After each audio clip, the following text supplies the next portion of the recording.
एक फल विक्रेता 8 रुपए में 15 चीकू खरीदता है और फिर 6 रुपए में 10 बेच देता है। ऐसे क्वेश्चंस में आपको क्या करना होता है, एक तरफ आपको रुपए लिखने हैं, एक तरफ आइटम लिखने हैं, 8 के 15 और 6 के 10, इनको करना है बराबर। इसको करने के लिए 6 से गुणा करेंगे और इसमें 8 की, इसकी इसमें गुणा करते हैं और इसकी इसमें गुणा करते हैं।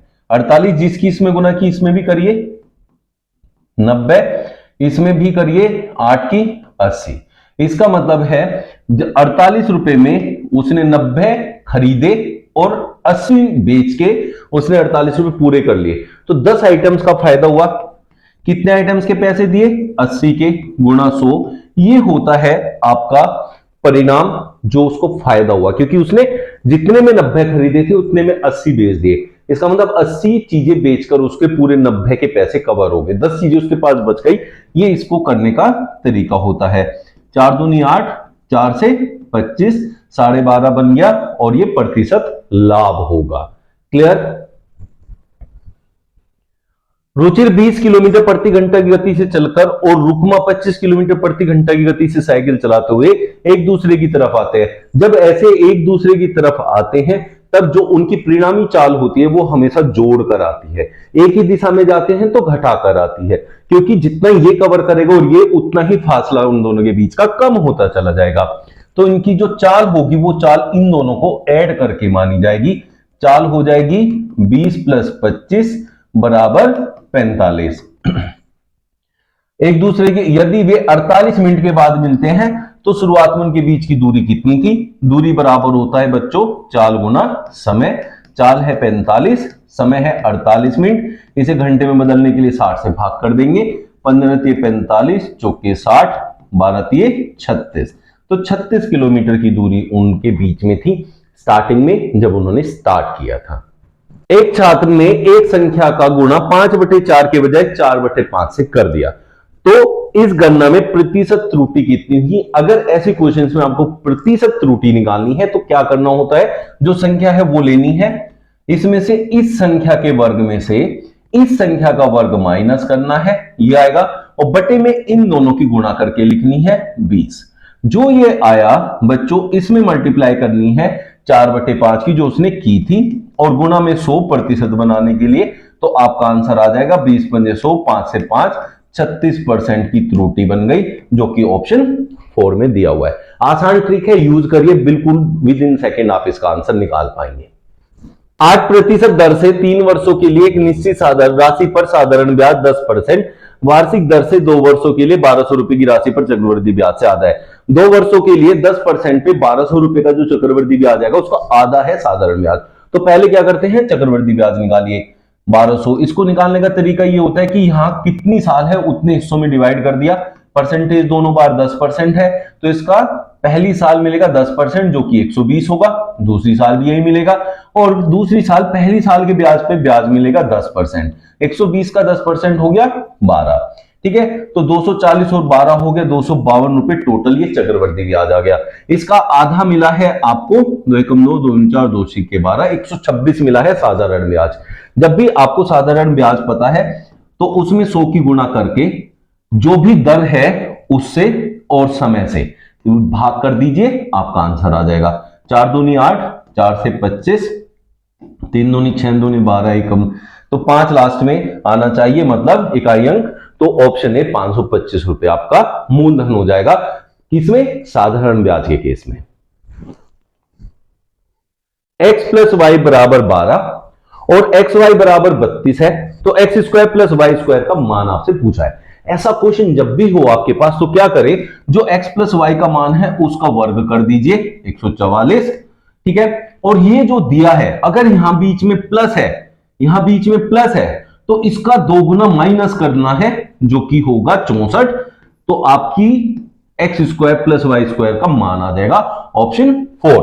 लेकिन अगर यहां माइनस होता तो फिर हम यहां प्लस करते, ये आपको बस ध्यान रखना है ऐसे क्वेश्चंस में। निम्न संख्याओं में से कौन सी संख्या 99 से पूरी तरह से विभाज्य है। 99 से विभाज्य होने के लिए बच्चों क्या होता है, 9 और 11 से पूरी पूरी कटेगी वो संख्या। तो ऑप्शन में से जो संख्या 9 से और 11 से कट रही है पूरी पूरी वही संख्या आपकी 99 से भी कटेगी। तो 9 से काटने के लिए क्या तरीका होता है, सभी अंकों का योग 9 से कटना चाहिए, और यही पहले अप्लाई करेंगे, 11 को बाद में करेंगे। अगर 3 ऑप्शन में ये अप्लाई नहीं होता है तो आंसर मिल जाएगा।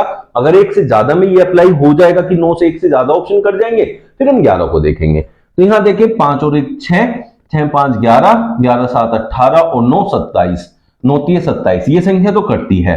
5 10 15 16 और 7 23, ये नहीं कटती है 9 से। 5 10 और 3 13 6 19, ये भी नहीं कटती है। 9 4 13, 9 22 8 30 4 34, ये भी नहीं कटती है। सिर्फ एक यही संख्या है जो 9 से कटती है, तो इकलौती यही संख्या होगी जो 99 से कटेगी, और कोई भी 99 से नहीं कटेगी। एक गैर शून्य संख्या का और उसके व्युत्क्रम संख्या का योग है 2। गैर शून्य मतलब 0 नहीं होनी चाहिए, ऐसी एक हमने संख्या ली और उसका व्युत्क्रम लिया, उन दोनों को ऐड किया तो हमें 2 प्राप्त हुआ। ऐसा जब भी आपको क्वेश्चन देगा तब उसका आंसर हमेशा 1 होगा, ये क्योंकि उसने कहा एक गैर शून्य संख्या 1 ले ली और उसके व्युत्क्रम संख्या, इसका व्युत्क्रम भी 1 ही होता है, व्युत्क्रम मतलब उसका उल्टा भी 1 ही है, तो ये मिलके कितना आया 2। देखिए उसने यही कहा था। अब जब भी आपको ऐसे कहे कि संख्या और उसके व्युत्क्रम का योग, तब भी आंसर हमेशा 1 होता है। व्युत्क्रम और उसके जो संख्या है उन दोनों का अंतर 0, तब भी आंसर 1 ही होता है, क्योंकि जब अंतर करेंगे तब भी 0 ही आएगा। एक वस्तु पर 25% छूट की पेशकश की गई है। एक प्रोमो कोड लागू करके ग्राहक 8% नगद वापस जीतता है, उसको मिली प्रभावी छूट क्या है। ये होते हैं आपके 2 लगातार जो है क्रमागत छूट के क्वेश्चन। पहले आपको 25% की छूट दी गई है।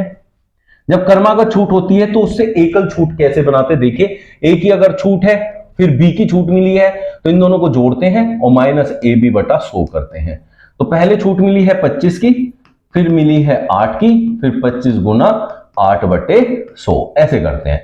तो 25 8 होता है 33, -25 8 200/100 कितना हो जाएगा बच्चों, 2 हो जाएगा, तो 31%। तो 31% की प्रभावी छूट मिली है। इस टाइप के क्वेश्चन को आप ऐसे निकालेंगे विद इन सेकेंड। प्रभात ने 12 दिन में एक काम का आधा भाग पूरा किया। 1/2 का मतलब होता है आधा भाग। तो 12 दिन में अगर आधा काम करता है, 12 दिन में आधा काम करता है तो 24 दिन में पूरा काम करेगा। कौन, प्रभात, ठीक है। इसको 24 दिन लग जाएंगे पूरा काम करने में। संतोष बचा हुआ काम कितना है, आधा, कितने दिन में करे, 6 दिन में। इसका मतलब संतोष कितने दिन में पूरा काम करेगा, 12 दिन में। संतोष पूरा काम करेगा 12 दिन में। उसने कहा दोनों मिलकर यह काम कितने दिनों में पूरा कर सकते हैं। एक व्यक्ति के दिन दे दिए, दूसरे व्यक्ति के दिन दे दिए, दोनों मिलके काम करें तो हमेशा क्या होता है, इन दोनों की गुणा करिए, और दोनों ने मिलके काम किया है तो बटे में दोनों को जोड़ के लिखिए।